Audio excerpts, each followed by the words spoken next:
Thank you, Mr. Garcia. And I will now recognize myself for 5 minutes. First of all, I want to say thank you to all of our witnesses who are here today. I also believe I want to say that the American people deserve transparency, not just on JFK files, MLK, Epstein list, all the things. I also want to say I'm grateful to President Trump for keeping good on his promise for transparency. This is a man who literally also took a bullet for his country. And I agree with you, Mr. Stone, on your testimony and your opening statement. Giving our country, giving our democracy meaning and a purpose for a nation. And that, to me, personally means getting to the bottom of the truth, getting the truth out of whatever three-letter agency is hiding information, whether it's from Congress, whether it's from the American people. But sunshine literally is the best medicine. And we've just seen over the last few years, regardless of your politics, but we saw 51 intelligence leaders sign a letter saying the Hunter Biden laptop was fake. Turns out that was a cover-up. We saw a presidential candidate and Donald Trump spied on by the political opposition. We saw Biden's health care, his health. The previous administration lied to the American people about the president's health. They called his falling down cheap fakes. We saw the origins of COVID covered up by a government. We saw documents after documents, hidden from the American people. Donald Trump was treated differently when they found documents at Mar-a-Lago versus the way Joe Biden was treated when they found documents in his garage. The government tried to cover it up, tried to cover from him. We were lied to about drones just in the last few months. And so when we talk about this, the deep state, not only was it around during JFK's assassination, but it's here today. It is right before our eyes. And they are doing this in real time with regards to the Epstein list, which the government still has not released today, and the American people deserve to know who rich and powerful is on that list and who the government is covering up for.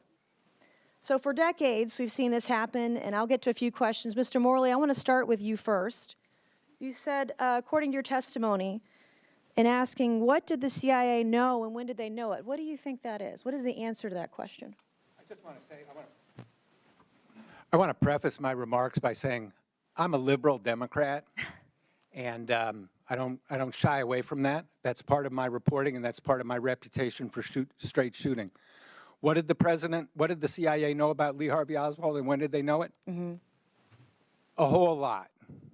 198 pages worth of information were on the CIA's desk when President Kennedy left for Dallas. So that foundational fact should guide us in understanding what happened. So who do you think fired the shot?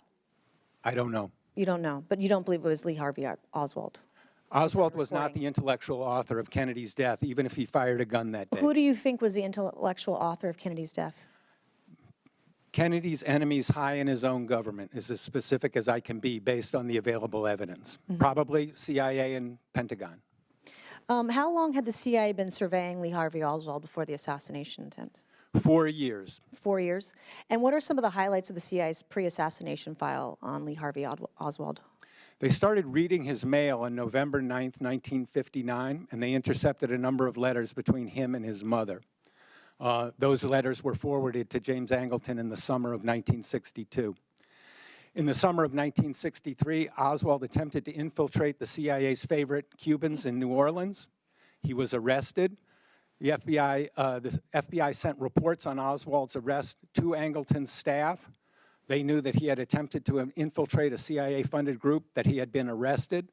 And then they learned that he had attempted to travel to Cuba, a violation of U.S. law at the time, and he had made contact with a KGB officer in Mexico City. Okay, Mr. Morley, did the CIA or FBI have intelligence prior to the assassination of President Kennedy that Lee Harvey Oswald intended to kill him? No. Did the FBI did not either? No. No one did. And then how do we, Mr. Davison, how do we make sure the government is more transparent with Congress? You have 20 seconds. Good luck. I think in general, the most important thing is to provide the resources to agencies to process public records requests or requests from Congress so that this information can actually be reviewed and disclosed in a timely fashion, whether you are concerned about the truth of the statements that you raised at the top of your presentation, or if perhaps you want to understand more about the Trump administration's hateful campaign against trans individuals. Either way, you would require more resources for public records disclosure and requests. Okay, and just for clarification, Mr. Morley, this is about as nonpartisan as this committee gets, so good job. Thank you. I'll now recognize Congressman Christian Morphy for 5 minutes.